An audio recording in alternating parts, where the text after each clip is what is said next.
Hello students, आ चुकी है आप लोगों के लिए माफियाज ट्रैप्ड वाइफ का न्यू एपिसोड। तो चलिए शुरू करते हैं इसे। अब तक की कहानी में आप लोगों ने सुन लिया था कि फाइनली अब जिया की मूवी ख़त्म हो जाती है जिसका नाम पिंजरा था, और वो काफ़ी सक्सेसफुल एंडिंग के साथ ख़त्म होती है।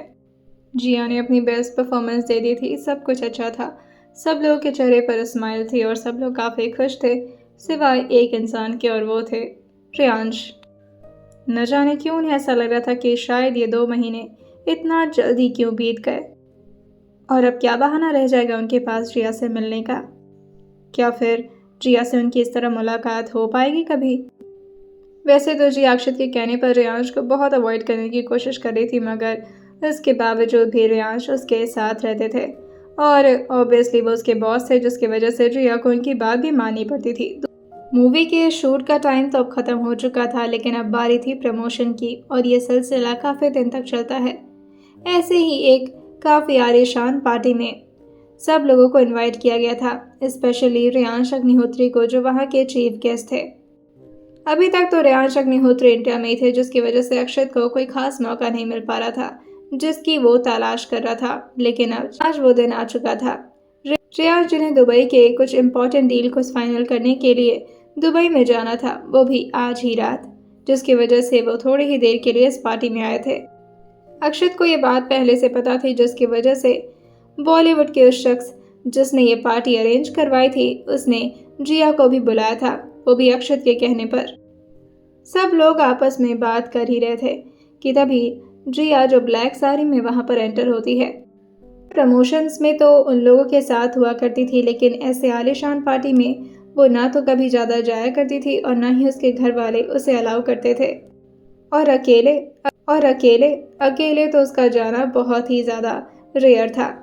जिया काफ़ी घबराई हुई अपने हाथों को एक दूसरे में फंसा करके धीरे धीरे आगे की तरफ बढ़ रही थी। वो कभी अपने बाल को अपने कानों के पीछे करती तो कभी अपनी साड़ी संभालती। जिया एक ऐसी लड़की थी जिसके चेहरे पर उसके सारे एक्सप्रेशन ठीक तरीके से समझ में आ जाते थे। वो अपनी फीलिंग्स को छुपा नहीं पाती थी, जो उसके दिल में होता था वो उसके चेहरे पर साफ नजर आ जाता था। जिया को इस तरह देख कर ये सबकी नज़र जो एकदम से उसके ऊपर थम गई थी। वहाँ पर बहुत सारी बॉलीवुड एक्ट्रेस, जो कि बहुत ही बड़ा नाम अपने बॉलीवुड में बना चुकी थी ऑलरेडी, वो भी जिया को देख कर के हैरान रह गई थी। वैसे तो जिया भी बहुत ज़्यादा लोगों के सामने आई नहीं थी, लेकिन आज जिया का ये चेहरा वाकई में ही बहुत लोगों को अट्रैक्ट कर लेता है। सब लोग अभी उसकी तरफ देख ही रहे थे कि तुरंत अक्षत, जो अपने हाथ में लिए ड्रिंक के साथ जिया की तरफ पहुंचता है और उसके सामने हल्का सा अपना सिर झुकाते हुए कहता है, वेलकम माई स्वीट हार्ट। ये देख करके सारे लोग हैरान रह गए थे कि क्या ये अक्षत की गर्लफ्रेंड है, लेकिन फिर इस बात को कोई सीरियस नहीं लेता, क्योंकि अक्षत अक्सर सारी लड़कियों के साथ कुछ ऐसे ही बिहेव करता था। पार्टी अब फिर से शुरू हो जाती है और सारे लोग अपनी अपनी बातों और अपने अपने एंजॉय में व्यस्त हो जाते हैं। अक्षय जो जिया को एक काउच पर ले जाकर के बैठाता है, जो पार्टी के एक कॉर्नर की जगह थी। वहां पर बहुत सारे लोग बैठ करके शराब पी रहे थे और सबके सब अधेड़ उम्र के आदमी थे। जिया को उस जगह पर बिल्कुल अच्छी वाइब नहीं आती और वो अक्षत से कहती है, मुझे यहाँ नहीं रहना, आप प्लीज अपने साथ ले चलिए ना। अक्षत जो कहता है, तो तुम मेरे साथ डांस फ्लोर पर डांस करोगी? तुम देख रही हो वहां पर लड़कियां किस तरह के कपड़े पहन कर आई हैं, और तुमने क्या पहन रखा है? साड़ी। लाइक तुम्हें साड़ी के अलावा कुछ और नहीं मिला पहनने को? जिया जो अपने आप को एक बार देखती है और फिर अक्षत की तरफ देखते हुए पूछती है, क्या मैं अच्छी नहीं लग रही? अक्षत उसकी बातें सुनते हुए कहता है, ठीक लग रही हो, और ये बोलकर कि वो वहां से चला जाता है। जिया जो निराश होते हुए अपने चेहरे को नीचे झुका लेती है। उसे तो लगा था कि वो अक्षत को अच्छी लगेगी और वो उसको कॉम्प्लीमेंट देगा, लेकिन ऐसा लग रहा था जैसे उसे देखकर अक्षत का मूड खराब हो गया हो। वहीं जिया उसी जगह पर खड़ी रह जाती है, क्योंकि आसपास सारे लोग बहुत ज़्यादा फैंसी और बहुत ज़्यादा स्टैंडर्ड लग रहे थे और सब लोग एक दूसरे के साथ व्यस्त थे, लेकिन जिया पूरी तरह से अकेले पड़ चुकी थी। वो तो यहाँ पर किसी को जानती तक नहीं थी और इतनी ज़्यादा इंट्रोवर्ट थी कि वो खुद किसी से जाकर बात भी नहीं कर सकती थी। अभी वो पीछे की तरफ आकर के थोड़ा और कॉर्नर साइड में जाती ही है कि तभी उसका पूरा शरीर जो पीछे किसी और से टकरा जाता है। जिया जो उससे अपॉलॉजी मांगने के लिए पीछे की तरफ मुड़ती है कि तभी वो इंसान जो उसकी बाजू पर अपना हाथ धीरे से रखते हुए कहता है, मुझसे नहीं पूछोगी कैसी लग रही हो? जिया ये आवाज़ सुनते ही अपने चेहरे को उस आदमी की तरफ करती है और फिर एकदम से अपने हाथ को उसके हाथ से छुड़ाते हुए कहती है, मैंने कितने बार कहा है आप दूर रहा करिए मुझसे, प्लीज़। रेयांश, जो उसको ऊपर से नीचे तक देखते हुए धीरे से उसकी तरफ झुकते हुए कहते हैं, तुम दूर रहने वाली चीज़ नहीं हो जिया, और कोशिश तो मैं भी बहुत करता हूँ, पर करूँ मैं क्या? तुम किसी न किसी बहाने से खुद मेरे करीब आ जाती हो और फिर कहती हो कि मैं दूर जाऊँ। जिया पीछे अक्षत की तरफ देखते हुए कहती हैं, अगर उन्होंने देख लिया ना तो बहुत गुस्सा करेंगे आप पर। रेयांश एक बार अपनी गर्दन टिल्ट करके टॉन्ट भरी निगाहों से उसे देखता है और फिर जिया की तरफ देखते हुए कहता है, 36 लड़कियों के साथ मज़े कर रहा है और तुम मेरे साथ बातें तक नहीं कर सकती। जिया जो अपने चेहरे को दूसरी तरफ करते हुए कहती है, वो उनका और मेरा मैटर है, आपको बीच में आने की ज़रूरत नहीं है। और ये बोलकर वो उसी काउच पर जाकर बैठ जाती है। आसपास बहुत अजीब तरीके से उसे देखा जा रहा था, लेकिन जिया को रेयांश से वहाँ पर सबसे ज़्यादा डर लगता था, क्योंकि रेयांश की हकीकत अक्षत ने उसे बता दी थी। ना जिया को पता था रेयांश के बारे में, ऑब्वियसली उनसे डरना जिया का लाजमी था। अक्षत उसे छोड़कर के वहाँ से जा सकता था, लेकिन रेयांश नहीं। रेयांश भी उसी के बगल में आकर बैठ जाते हैं और उसे पूरी तरह से कवर करते हुए उसके चेहरे के सामने आते हुए कहते हैं, तुम्हें कोई और जगह नहीं मिल रही, यहीं पर क्यों बैठे हो? जिया जो कहती है, अक्षत सर ने यहीं पर बैठा है और आपको तो कहीं जाना था ना। रेयांश जो कहते हैं, मेरे बारे में आजकल बहुत खबर रख रही हो तो। जिया जो कहती है, आपको दुबई जाना था, ये आपने खुद बताया था, मैंने बस गलती से सुन लिया था। आपको जाना है तो फिर आप जाइए ना, यहाँ क्यों रुके हैं? रेयांश कहते हैं, जाना तो है पर अब दिल नहीं कर रहा। वैसे मैं बताओ तुम कैसी लग रही हो? इतनी खूबसूरत कि मन कर रहा तुम्हें अपनी आंखों में भर लूं और तुम्हें अपने साथ दुबई लेकर चलूं। जिया जैसे ही सुनती है वो घबराते हुए थोड़ा पीछे खिसकते हुए कहती है, मुझे आपके साथ नहीं जाना, और ऐसा तो बिल्कुल मत सोचिएगा कि मैं आपके साथ कभी भी जाऊंगी। मैं आपके साथ दुबई क्यों जाऊं? रेयांश कहते हैं, रिलैक्स, जिस दिन ले जाऊंगा तुम्हें पता भी नहीं चलेगा। फिलहाल तो अकेले जा रहा हूँ, लेकिन इरादा है तुम्हें अपने साथ ले जाने का, बच कर रहना तुम। जिया जितना रेयांश से डरती थी, रेयांश भी उसे और ज़्यादा डराते थे और इसमें रेयांश को न जाने क्या मज़ा मिलता था। रेयांश वहाँ से उठ तो गए थे, लेकिन वहाँ पर जितने भी आदमी थे उन्हें इशारा करके उठाते हैं और फिर वहाँ से दफा कर देते हैं, वो भी सिर्फ अपने इशारों से। जैसे ही रेयांश ने उन लोगों को अपनी आंखों से ऑर्डर दिया था, वो सब के सब वहाँ से उठकर चले जाते हैं और वो जिया को अकेले छोड़ते हुए कहते हैं, कोई प्रॉब्लम हो तो मुझे कॉल करना।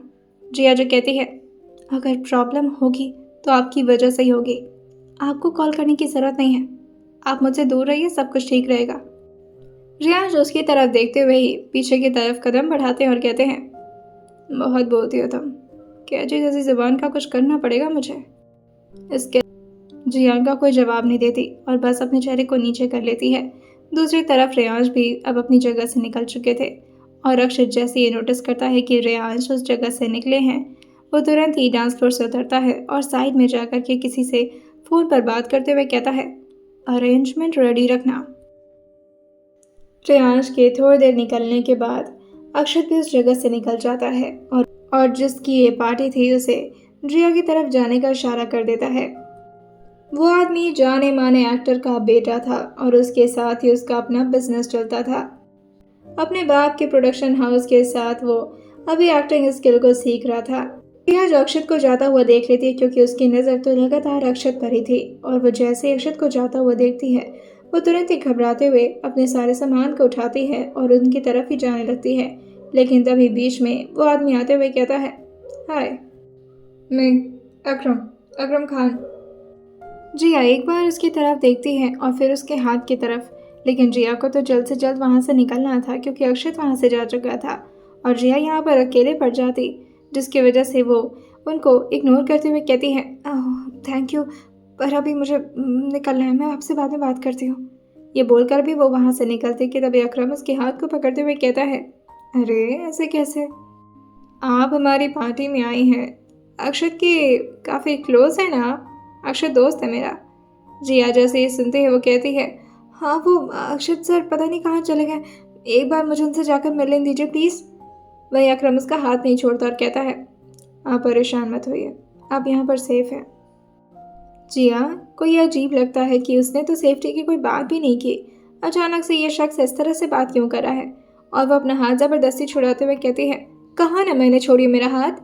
जिया ने यह थोड़ा तेज टोन में बोला था कि आसपास के कुछ लोग जिया की तरफ और अकरम की तरफ ही देखने लगते हैं, जिससे अकरम थोड़ा एम्बेरस होते हुए कहता है, एक्सक्यूज़ मी, ये मेरी पार्टी है, कोई तमाशा नहीं चल रहा है, जाना तो दफ़ा हो सकती है तुम यहाँ से। और शायद तुम्हें पता नहीं कि प्रोफेशनलिज्म क्या होती है। इंडस्ट्री में सबसे बात करने का तरीका पहले बहुत अच्छा होना चाहिए, तभी तुम इस जगह पर एडजस्ट कर पाओगी। जिया जो अपने कदम को आगे बढ़ाती है और गुस्से में कहती है, बिल्कुल, लेकिन इज्जत से बात मैं उसी से करती हूँ जो इज्जत देने लायक हो। आप इस तरह से मेरे साथ बदतमीजी करेंगे और मैं आपको इज्जत दूंगी। सॉरी, पर मैं ये नहीं कर सकती। एंड थैंक यू मेरा हाथ छोड़ने के लिए। और ये बोल करके वो वहाँ से बाहर की तरफ निकल जाती है। वो इधर उधर देखते हुए तुरंत ही अक्षत को कॉल कर लेती है। दूसरी तरफ से कॉल तुरंत ही पिक हो जाता है, जैसे अक्षत उसके कॉल का ही वेट कर रहा हो। जिया घबराते हुए कहती है, आप कहाँ चले गए और मुझे क्यों नहीं बताया? कम से कम मुझे अपने साथ तो लेकर जाना चाहिए था ना। अब मैं इतनी रात में कैब बुक करूँ? मैं अपनी गाड़ी से नहीं आई थी, आपकी गाड़ी से आई थी ना। अक्षत को उसने थोड़ा बहुत कंफर्टेबल कर दिया था, और जिया जब कंफर्टेबल हो जाती थी तो फिर वो ये नहीं देखती थी कि उसके गुस्से में उसका टोन कैसा हो रहा है। और अक्षत जोर से अपने गाड़ी के अंदर के बॉल को मारते हुए कहता है, बहुत बातें करने लगी है, थोड़ा इसको छूट क्या दिया, बताता हूँ तुम्हें। और ये बोलकर वो फिर से अपने फ़ोन को अपने कान पर लगाते हुए कहता है, oh I am so sorry baby girl, मैं गाड़ी में बैठ गया हूँ और अब तो मैं अपनी तरफ भी आ रहा हूँ, आई मीन अपने मेंशन की तरफ। एक काम करो तुम, मैं तुम्हारे लिए गाड़ी भिजवाता हूँ, ठीक है? ब्लैक स्कॉर्पियो जाएगी तुम्हारे लिए। जिया जो कहती है, पर यहाँ पर तो कोई भी गाड़ी नहीं है। लेकिन तभी जिया की नज़र एक गाड़ी पर पड़ती है और वो कहती है, अच्छा आ रही है गाड़ी। अक्षय जो कहता है, बस उसी में बैठ जाओ और फिर वो तुम्हें बहुत ही अच्छी जगह, आई मीन तुम्हारे अपार्टमेंट पहुंचा देगा। जिया जो कहती है, ओके थैंक यू, वैसे इतनी जल्दी अरेंजमेंट करने के लिए thank you so much. Akshay जो कहता है, माय प्लेजर डार्लिंग, और बार बार मुझे थैंक यू मत बोला करो, अगर मन करे तो आई लव यू बोल सकती हो। लेकिन जिया ने एक बार भी उन्हें आई लव यू नहीं बोला था, क्योंकि जिया अभी तक ये महसूस नहीं कर पाई थी अक्षत के लिए। वहीं गाड़ी उसके सामने आकर रुकती है और दरवाज़ा अपने आप खोल दिया जाता है। जिया जाकर के अंदर बैठ जाती है। उसके कान पर अभी फ़ोन था, लेकिन वो कट चुका था। जिया भी फ़ोन को अपने हाथ में लेती है और बाहर की तरफ विंडो को देखते हुए कहती है, मौसम अच्छा है, एक काम करिए, विंडो खोल दीजिए। विंडो का ग्लास ओपन रहेगा तो मुझे ठंडी ठंडी हवाएं महसूस होंगी, और मुझे ऐसे प्रॉब्लम होती है एसी में। लेकिन तभी उसकी नज़र जाती है उसके बगल में बैठे एक शख्स पर, जो उसको घूर घूर करके देख रहा था। जिया थोड़ा डरते हुए अपनी जगह से सरकते हुए कहती है, आप लोग कौन है? वो तो बोले थे गाड़ी में कोई नहीं होगा। ये कौन है ये ड्राइवर? वही ड्राइवर जो कहता है, सॉरी मैडम, पर ये आदमी आपको डिस्टर्ब नहीं करेगा, ये आपकी सेफ्टी के लिए बैठा है। और फिर वो उसको थोड़ा डांट लगाते हुए कहता है, थोड़ा शिफ्ट हो, मैडम को प्रॉब्लम नहीं होनी चाहिए। अक्षत जो दूसरी तरफ किसी को कॉल करते हुए कहता है, काम हो गया है, परसों तक वो लड़की मिल जाएगी, लेकिन उससे पहले मेरा पैसा मिल जाना चाहिए। दूसरी तरफ से आवाज़ आती है, दैट्स गुड, आधा पैसा भिजवा देता हूँ, आधा पैसा काम होने के बाद, और उसके बाद उस जयशंकर त्रिपाठी की तो मैं ऐसी ऐसी वॉट लगाऊंगा ना। बहुत थूका है उसने मेरे ऊपर, मेरी इंसल्ट की है, मीडिया के सामने मेरे पोस्टर पर लात मारी है उसने। अब मैं बताऊंगा कि ठक्कर क्या चीज़ है। राजीव ठक्कर के साथ मजाक नहीं करना चाहिए था, वो भी इतना भद्दा मजाक। अक्षय जो कहता है, अरे साहब टेंशन क्यों ले रहे हैं आप, अब आपके पास उनके घर की इज्जत है, उसके साथ आप चाहे जो मन करे वो करें, मुझे 1 घंटा फ़र्क नहीं पड़ता, बस मेरे पैसे टाइम पर पहुंच जाने चाहिए, क्योंकि आपको पता है मैं पैसों का बहुत भूखा हूँ और वो मेरे लिए सबसे ऊपर है। दूसरी तरफ से आवाज़ आती है, जानते हैं मिल जाएंगे आपको पैसे। थोड़ी देर तक तो जिया को सब कुछ ठीक लगता है, लेकिन फिर धीरे धीरे उसको उन लोगों की ऑरा कुछ अजीब लगता है और समझ में आ जाता है कि वो सेफ नहीं है, जिसकी वजह से वो अक्षत को दोबारा कॉल करने लगती है, लेकिन अक्षत फ़ोन पिक नहीं करता। वो दोबारा से कॉल लगाने की कोशिश करती है, लेकिन तभी उसके ठीक बगल में बैठा आदमी झटके से उसके हाथ से फ़ोन छीन लेता है और फिर कहता है, चुपचाप आराम से बैठे रहिए, किसी को कॉल लगाने की ज़रूरत नहीं अगर आप अपनी सेफ्टी चाहती हैं तो। जिया उस आदमी को देखते हुए पूछती है कि क्या मजाक है ये? मेरा फ़ोन दीजिए।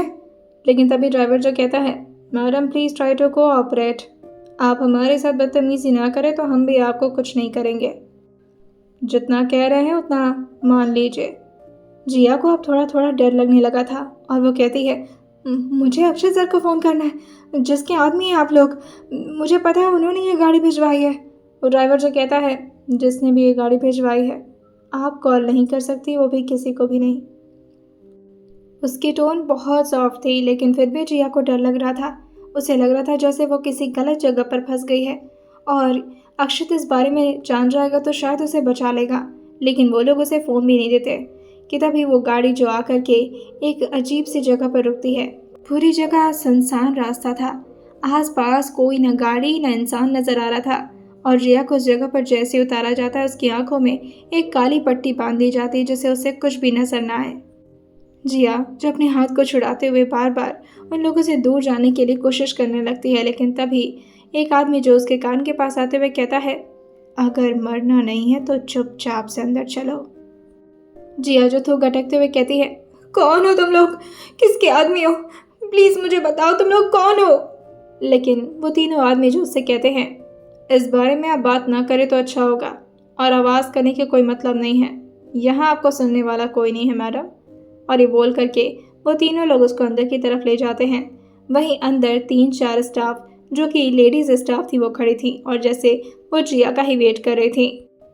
वो आदमी लोग जैसे ही उसको अंदर की तरफ धक्का देते हैं, जिया जो डिसबैलेंस होकर गिरने वाली होती है, लेकिन वो चारों स्टाफ उसको संभालते हुए ज़बरदस्ती खींच कर अंदर की तरफ ले जाती हैं। जिया बार बार अपने हाथ को छुड़ाती है, लेकिन वो चारों के चारों कोई नॉर्मल लड़कियां नहीं बल्कि ट्रेंड मार्शल आर्टिस्ट थीं और वो ले जा कर के उसे एक बड़े से हॉल के एरिया में बंद कर देती हैं।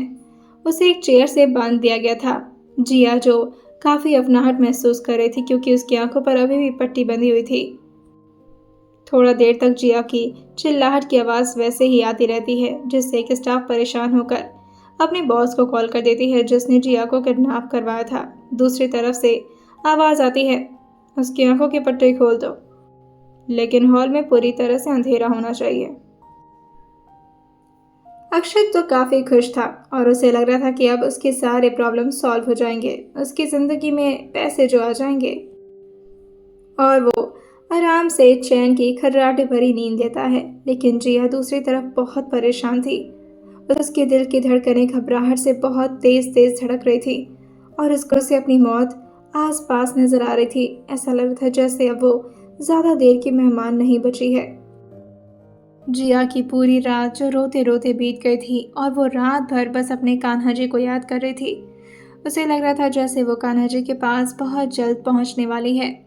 दूसरी तरफ दुबई में सुबह का वक्त रियाई के ही कुछ शेख से अपनी डीलिंग फाइनल कर रहे थे और वो अपने कंपनी के मैन्युफैक्चर्ड सबसे महंगे और सबसे खतरनाक वेपन्स की डीलिंग करने के बाद कुणाल को कॉल करते हुए कहते हैं, वहाँ पर सब ठीक तो है ना।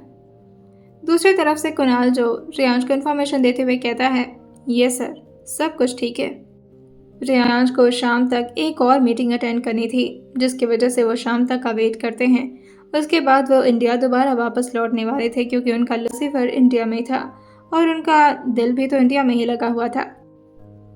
वहीं सुबह होते ही जिया के सामने का दरवाज़ा खुलता है और उसकी आंखें एकदम से बंद हो जाती हैं, वो भी डर से। उसे लगता है शायद ये ठक्कर की फैमिली नहीं तो फिर उनकी अपनी फैमिली होगी जो उसे मारने के लिए आई है। लेकिन उनके सामने दो स्टाफ जो उसके सामने ट्रे रखते हुए कहती हैं, आप खाना खा लीजिए मैम, आपको भूख लगी होगी, रात भर आपने बहुत एनर्जी वेस्ट की है। जिया जो उस स्टाफ की बात सुनकर के एकदम से हैरान हो जाती है और फिर धीरे से कहती है, ये कहाँ हूँ मैं, कौन कौन है ये लोग? किसने किडनैप किया है मुझे? यहाँ पर क्यों रखा गया मुझे? जिया के तो सवाल ही खत्म नहीं हो रहे थे। एक स्टाफ जो आगे बढ़कर जिया का हाथ खोलते हुए धीरे से कहती है, मैम आप इस तरह के क्वेश्चन हमसे मत करिए, हम इसके जवाब आपको नहीं दे सकते। आपके साथ जो भी हो रहा है अच्छा हो रहा है, आप परेशान मत होइए। जिया जो कहती है, मैं मरने वाली हूँ, मुझे पता है यहाँ पर कोई है जो मुझे मार देगा, प्लीज़ प्लीज़ मुझे यहाँ से जाने दो। वो स्टाफ जो कहती है, हम ये नहीं कर सकते, सॉरी मैम। आपके साथ क्या होने वाला है ये हम नहीं जानते, ये तो बॉस को ही पता होगा। जिया जो कहती है, कहाँ है वो ठक्कर, कहाँ है जो मुझे मारने के लिए बुलाया है, मुझे यहाँ पर नहीं रहना। वो स्टाफ जो कहती है, आप खाना खा लीजिए। और ये बोल करके वो दोनों वहाँ से चली जाती हैं। जिया जो उस खाने को देखकर कहती है, मौत से पहले खाना कौन खिलाता है, अगर मारना है तो मार देना।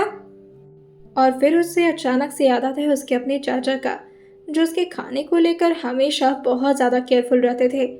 और उसका दिल थक से रह जाता है, ऐसा लगता है जैसे उसके पैरों तले ज़मीन खिसक गई हो। वो पूरी तरह से अब ये विश्वास कर चुकी थी ये उसके चाचा ही हैं जिसने उसे किडनैप करवाया है, और खाना खिलाने के बाद उसे मार भी देंगी क्योंकि उसके ठीक सामने उसकी सारी फेवरेट डिश रखी थी। और उसके पसंद नापसंद के बारे में सिर्फ उसके चाचा और उसकी नेहा दी जानती थी। इवन उसके चाची को भी उसके पूरी तरह उसके बारे में नहीं पता था। जिया ये देखकर पीछे होते हुए कहती है, नहीं ये सच नहीं हो सकता, नहीं कान्हा जी नहीं, प्लीज़ नहीं।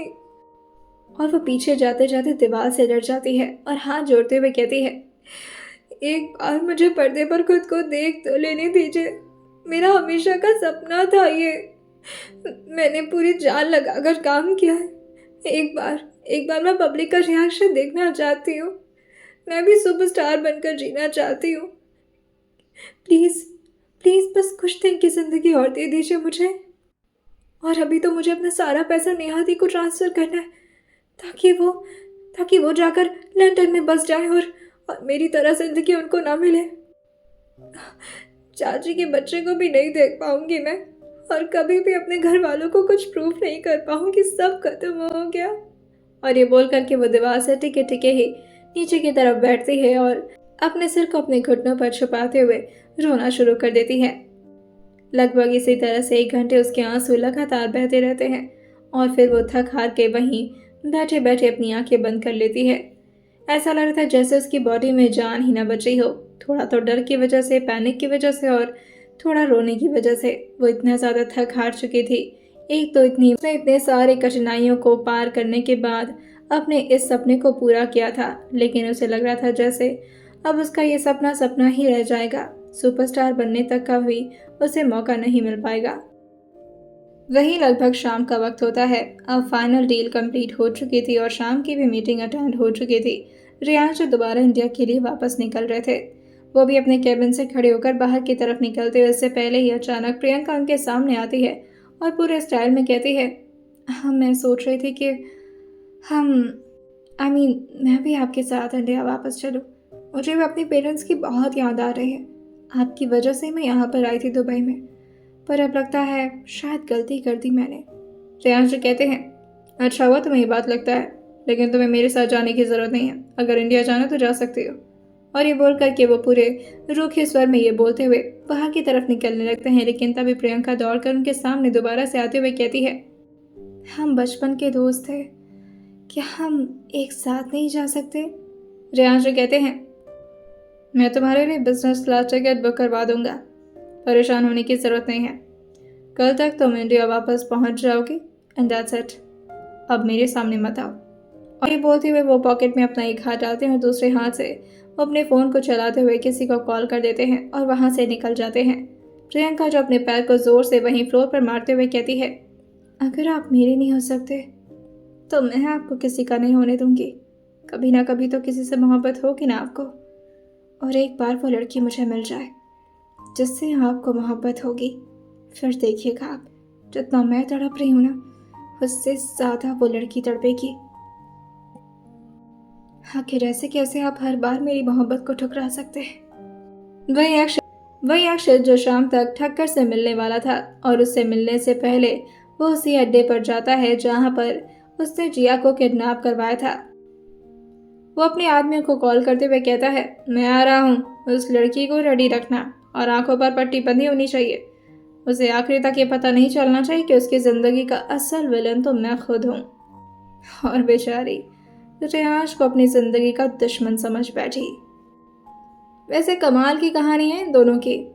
एक को दूसरे से मोहब्बत है लेकिन उसको अंदाजा ही नहीं, और दूसरे को पहले से नफरत है, लेकिन एक की नफरत अधूरी रहेगी और दूसरे की मोहब्बत, और बीच में एंट्री होगी विलन की। अक्षत ने यह कहानी बहुत ही पैशनेट वे में बोली थी, जैसे वो इस कहानी का राइटर खुद हो, लेकिन शायद उसे पता नहीं था कि भगवान ने कुछ और ही लिख रखा है।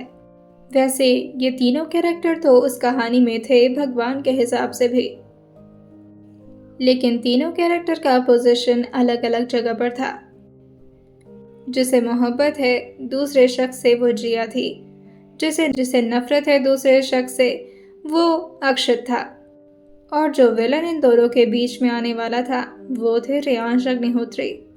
लेकिन इस बारे में अक्षत को कोई आइडिया नहीं था, और वो बिना दूसरे की तरफ का आवाज़ सुने फ़ोन कट करते हुए कहता है, जल्दी चलाओ ड्राइवर, मुझे सब्र नहीं हो रहा, मेरे हाथ में रोकड़ा आने वाला है, और हाँ, आज बोनस मिलेगा तुम्हें। ड्राइवर भी खुश होते हुए कहता है, अरे वाह सर, ये तो है, आपका दिल बहुत बड़ा है, जब भी आप पैसे कमाते हैं आप सबको बांटते हैं। अक्षय जो कहता है, मैं इतने पाप करके पैसे कमाता हूँ कि उसका भागीदार अकेले नहीं बनना चाहता। बेवकूफ़ हो तुम कि मुझे अच्छा समझ रहे हो। जिस जगह पर जिया को रखा गया था वो मुंबई से काफ़ी दूर का इलाका था, पूरी तरह से सुनसान और जंगल का इलाका, जहाँ तक पहुँचने में अक्षत को बहुत वक्त लग जाता है। 1.5 घंटे तो वो लोग ट्रैफिक में ही व्यस्त रह जाते हैं, और ऊपर से बरसात का बहुत घनघोर मौसम, जिसकी वजह से बारिश का पानी रोड पर इतना ज़्यादा भर चुका था कि गाड़ियों को चलने में काफ़ी दिक्कत हो रही थी। वो बहुत बेसब्र था जिया को देखने के लिए कि वो बंधी हुई उसकी अपनी एक वो बहुत बेसब्र था जिया को देखने के लिए नहीं, पर अपनी नोटों की गड्डियों को अपने हाथ में लेने के लिए। उसे पैसों से एक अजीब सी मोहब्बत थी। बचपन उसका काफ़ी गरीबी में गुजरा था, और इसी तरह से 2 नंबर का काम करके वो हमेशा पैसे कमाया करता था। इवन रेयांश से भी दोस्ती उसने पैसों की वजह से ही की थी। रेयांश उसकी हकीकत तो समझते थे, लेकिन वो इतना गिरा हुआ इंसान है इस बारे में रेयांश को कोई आइडिया नहीं था, क्योंकि रेयांश के सामने वो सिर्फ प्ले बॉय बनने का नाटक करता था, लेकिन उसकी हकीकत क्या थी ये वो किसी को भी नहीं पता चलने देता था। रेयांश की भी प्लेन अब दुबई से उड़ चुकी थी, और वो लोग भी इंडिया में लगभग 3 घंटे में लैंड कर जाते हैं, और अब जाकर के फाइनली बारिश रुकी थी। मौसम में अब धीरे धीरे धूप आ रही थी, पानी भी धीरे धीरे करके रोड से गायब हो रहा था, और अब फाइनली अक्षत का भी डेस्टिनेशन आ जाता है। वो जैसे ही उस घर के बाहर आकर रुका था जहाँ पर जिया को किडनैप करके रखा गया था, वो पूरी तरह से एक टूटा फूटा घर था। वो जल्दी से बाहर निकलता है और गाड़ी से बाहर आकर के दौड़ते हुए अंदर की तरफ जाने लगता है। आसपास के जितने भी लोग उसके अपने आदमी थे वो अपना सिर धीरे से नीचे की तरफ झुका लेते हैं। अक्षय जो खुश होते हुए चिल्लाते हुए कहता है, बहुत अच्छा मेरे शेरों, फक्र है मुझे तुम पर, और उस लड़की के बदले जितने भी पैसे मुझे मिलेंगे उसका 1% नहीं, एक्चुअली 0.5% तुम लोग को भी मिल जाएगा। और ये बोलते हुए वो अंदर काफ़ी तेज़ी में बढ़ता है, और वो अंदर का दरवाज़ा खोलते हुए कुर्सी की तरफ देखता है। वैसे वो कुर्सी उसकी पहले तो उसे कुर्सी का सिर्फ पीठ नजर आता है, और उसे लगता है कि शायद जिया आगे बंधी होगी, लेकिन वो जैसे ही दौड़कर जिया को देखने के लिए आता है वो एकदम से हैरान रह जाता है और तेज से चिल्लाते हुए पूछता है, वो लड़की कहाँ गई? सारे लोग अपना सिर नीचे झुका लेते हैं।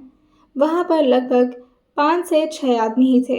एक आदमी जो जल्दी से अक्षत की बात सुनकर दौड़ते हुए उनके सामने आता है और अपने सिर को धीरे से नीचे झुकाते हुए कहता है, वो लड़की तो हमें मिली ही नहीं सर। जैसे ही अक्षत ये सुना था वो अपनी जगह पर तुरंत ही बैठ जाता है और अपने सर पर हाथ रखते हुए कहता है, नहीं, ऐसा नहीं बोल सकते तुम। हाँ, मैंने ठक्कर से पैसे ले लिए हैं। तुम क्या मजाक कर रहे हो? अब वो जल्दी से खड़ा होता है और अपने फ़ोन को साइड पे रखते हुए उस आदमी का कॉलर पकड़कर अपनी तरफ खींचते हुए कहता है, जल्द से जल्द बताओ आखिर वो लड़की कहाँ गई? वो गाड़ी में बैठी थी, मुझे अच्छे से याद है, उसने फ़ोन किया था मुझे और वो गाड़ी में बैठ भी गई थी। स्कॉर्पियो, उसने बोला भी था कि वो स्कॉर्पियो में बैठी है। लेकिन जिया ने ध्यान नहीं दिया था क्योंकि क्योंकि वो ब्लैक स्कॉर्पियो में नहीं बल्कि ब्लैक रेंज रोवर में बैठी थी। उसे ठीक तरीके से वो गाड़ी दिखाई नहीं दी थी। अक्षय जो अपने सिर पर हाथ रखते हुए कहता है, मैं बहुत बुरी मौत मरूंगा अगर उस ठक्कर को पता चला कि वो लड़की हमारे हाथ में नहीं आई तो। अरे उसने तो जयशंकर त्रिपाठी को वार्निंग तक दे रखी है। उसके साथ उसने चैलेंज भी ले रखा है और उसने बोला है कि बहुत जल्द उसकी नाक कटने वाली है। अब अगर ठक्कर को वो लड़की नहीं मिली तो वो मुझे मार देगा। और मैं कोई रियांश अग्निहोत्री नहीं हूँ, कोई माफिया नहीं हूँ मैं जो वो मुझसे डरता है। उसने तो मेरे टुकड़े टुकड़े करवा देना यार। खुद ही उस चेयर पर आकर बैठ चुका था जिस चेयर पर उसे जिया को बैठाना था। तभी उस जगह पर टक टक की आवाज़ आती है, जैसे कोई काफ़ी लग्जरियस शूज़ पहनकर उस जगह पर अंदर आ रहा हो। उसकी परफ्यूम से ही वो पूरा ऑरा जो एकदम से अलग तरीके से महकना शुरू हो गया था। सबकी आंखों में डर साफ नजर आ रहा था और सबने अपने सर को दोबारा से नीचे कर लिया था। अभी अक्षय जो चिल्ला चिल्ला कर रोए जा रहा था पागलों की तरह, जैसे उसने कितनी बड़ी दौलत खो दी हो और उसकी ज़िंदगी का कितना बड़ा मूल हिस्सा उसके हाथ से निकल गया हो। जैसे वो टक टक की आवाज़ अक्षत के कानों में पड़ती है, वो रोते रोते कहता है, अब कौन आ रहा है? पक्का ठक्कर होगा, मार डालेगा वो मुझे। उसने इतना बोला ही था कि तभी उसके ठीक सामने उसे सिगरेट के स्मोक की सुगंध आती है। वो एकदम से अपनी आंखें खोलता है और अपने सामने देखता है। पहले तो उसके सामने सिर्फ धुआं था, लेकिन जैसे ही धुआं छटता है उसके ठीक सामने रियांश बैठे हुए थे, वो भी बहुत ही स्टाइल में। वो अपने एक पैर पर दूसरे पैर को चढ़ाए हुए, अपने गर्दन को हल्का टिल्ट किए हुए, अपनी आंखों से ग्लासेस निकालते हुए कहते हैं, हेलो मिस्टर अक्षत सिन्हा। जैसे ही उसके ठीक सामने रियांश उसे दिखाई देता है, वो एकदम से अपनी जगह पर खड़े होते हुए रियांश को देखते हुए कहता है, तुम तुम तुम यहाँ क्या कर रहे हो? और इस जगह पर तुम तो दुबई गए थे ना? रियांश जो खड़े होते हुए कहते हैं, क्या हो गया? इतना क्यों घबरा रहे हो? जैसे पहली बार मुझे देखा, या फिर कुछ ऐसा काम कर दिया है जिससे तुम्हें डर लग रहा है? रियांश की बातें थोड़ी अजीब थी, लेकिन वो अपने आप को संभालते हुए कहता है, नहीं कुछ नहीं हुआ, मैं घबरा नहीं रहा हूँ, बस वो ऐसे ही थोड़ा। अब वो रियांश कहते हैं, क्या बात है? इतनी ज़बान तो कभी नहीं लड़खड़ाती तुम्हारे। मुझे ऐसा क्यों लग रहा है कि मेरा दोस्त मुझसे कुछ छुपाने की कोशिश कर रहा है। लेकिन अब जाकर के अक्षत को समझ में आता है कि कहीं ऐसा तो नहीं कि जिया को उसके अपने परिवार वालों ने ही किडनैप कर लिया हो। जिया के बारे में उसे भी अब सब कुछ हकीकत पता चल गया था और अब ठक्कर से सिर्फ उसे रियांश अग्निहोत्री ही बचा सकते थे।